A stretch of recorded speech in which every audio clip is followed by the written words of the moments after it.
മുരിക്കൻ പിതാവിൻ്റെ സന്യാസ ജീവിതം. പാലാ രൂപതയുടെ സഹായമെത്രാൻ പദവിയിൽ നിന്നും സന്യാസ ജീവിതത്തിലേക്ക് മാറിയ ബിഷപ്പ് മാർ ജേക്കബ് മുരിക്കൻ കാടിനുള്ളിൽ ഏകാന്തവാസത്തിലാണ്. സീറോ മലബാർ സഭയുടെ ചരിത്രത്തിൽ ആദ്യത്തെ സംഭവം. ഒരു പിതാവ് തൻ്റെ സ്ഥാനമാനങ്ങളൊക്കെ ഇട്ടെറിഞ്ഞ് ഏകാന്ത ധ്യാനത്തിലേക്ക് പോകുന്നു.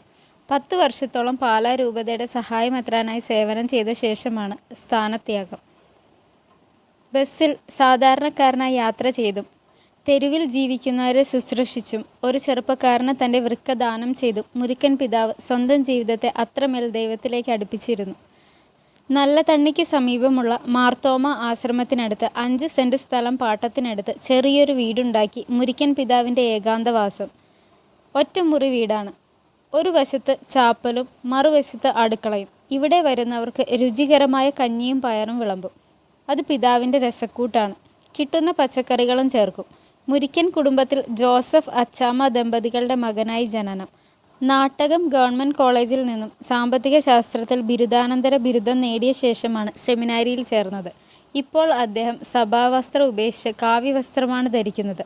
അതിനുള്ള കാരണം അദ്ദേഹത്തിൻ്റെ തന്നെ വാക്കുകളിൽ പറഞ്ഞാൽ ത്യജിക്കുന്നതിൻ്റെ അടയാളമാണ് കാവിനിറം. വ്യക്തിപരമായ താല്പര്യങ്ങളും സ്വാഭാവികമായ വാസനകളാൽ ബന്ധിതമായ ഇഷ്ടങ്ങളും ഒക്കെ ത്യജിക്കുകയാണ് ഒരു താപസൻ ചെയ്യേണ്ടത്. അത് പക്ഷേ സഹജീവികൾക്ക് കൂടി വേണ്ടിയാണ് എന്ന വ്യത്യാസമുണ്ട്. വല്ലപ്പോഴും വല്ലതും ത്യജിക്കാൻ നമ്മൾ തയ്യാറാവണം. അങ്ങനെയെങ്കിൽ നല്ല മനസ്സമാധാനം കിട്ടും. ഈ താപസ ജീവിതത്തിൻ്റെ അർത്ഥം എന്താണെന്ന് പലരും ചോദിക്കാറുണ്ട്. ഇതിന് ധാരാളം അർത്ഥമുണ്ട്. ആദിമ മനുഷ്യനും ദൈവവും തമ്മിലുള്ള ബന്ധം പോലെയാണിത്. ഹെർമിറ്റ് എന്ന് പറയാം. ഗുഹകളിലും മരുഭൂമികളിലും കാടുകളിലും ഒക്കെ പോയി ഏകാന്ത ജീവിതം നയിക്കുന്നതിനെയാണ് ഹെർമിറ്റ് എന്ന് പറയുന്നത്. 7 നേരം പ്രാർത്ഥന നടത്തുന്ന ഒരിടം. മെത്രാൻ പദവി ഉപേക്ഷിച്ച് സന്യാസ ജീവിതം തിരഞ്ഞെടുത്തത് വലിയ ത്യാഗമായി കാണുന്നവരോട് മുരിക്കനച്ഛന് ഒന്നേ പറയാനുള്ളൂ: ഞാൻ ഒന്നും ത്യജിച്ചിട്ടില്ല, ദൈവത്തോട് കൂടുതൽ അടുത്തിട്ടേ ഉള്ളൂ എന്ന്. അധികാരവും ഭൗതിക സാഹചര്യങ്ങളും വലിയ താല്പര്യത്തോടെ കാണുന്നവർക്ക് ഇത് ത്യാഗമായി തോന്നും.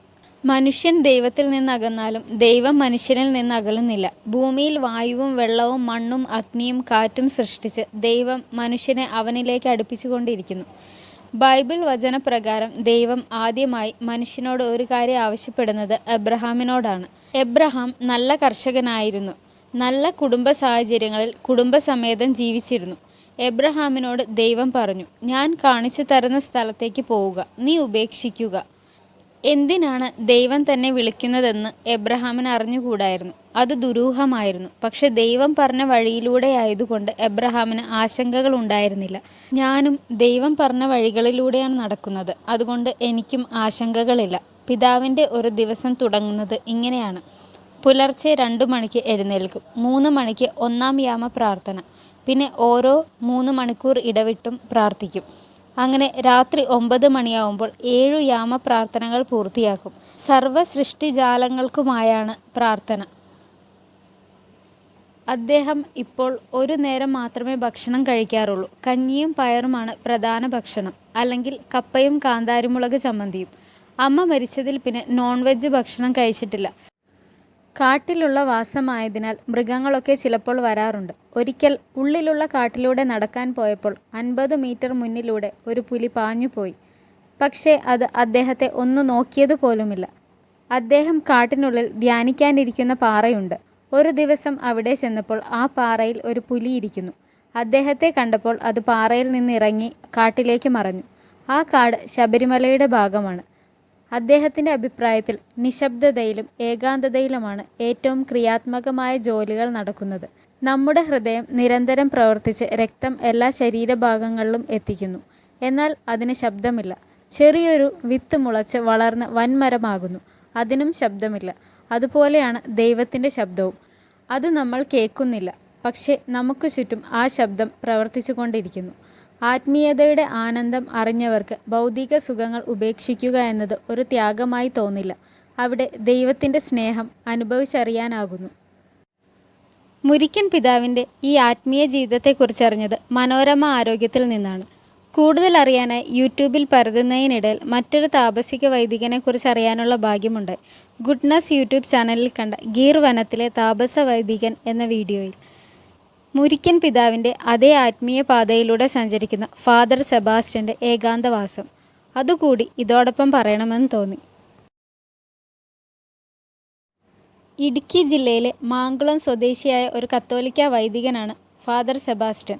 ഏകാന്ത ജീവിതം തിരഞ്ഞെടുത്തത് ഗുജറാത്തിലെ ഗീർ വനത്തിൽ താമസം ആരംഭിച്ചുകൊണ്ടാണ്. ആദ്യം 3 മാസം നോക്കിയിട്ട് പറ്റുമെങ്കിൽ തുടരും എന്ന് അധികാരികളെ അറിയിച്ചാണ് ഫാദർ പോയത്.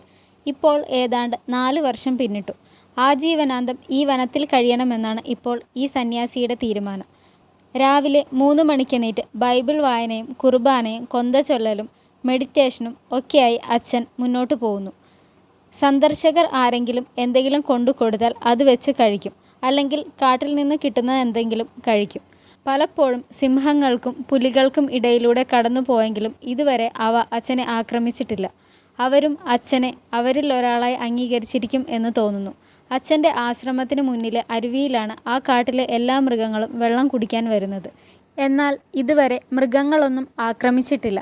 ജീവിത പ്രശ്നങ്ങളിൽ ദുരിതമനുഭവിക്കുന്ന പലരും അച്ഛൻ്റെ അടുത്ത് വന്ന് പ്രാർത്ഥിക്കാറുണ്ട്. ഭക്ഷണം, പാർപ്പിടം, വസ്ത്രം ഇവ മാത്രം മതി ഒരു മനുഷ്യന് ജീവിക്കാൻ. അതിലപ്പുറം എന്തെങ്കിലും ഉണ്ടെങ്കിൽ അതാണ് മനുഷ്യൻ്റെ ദുഃഖത്തിന് കാരണം എന്നാണ് അച്ഛൻ പറയുന്നത്.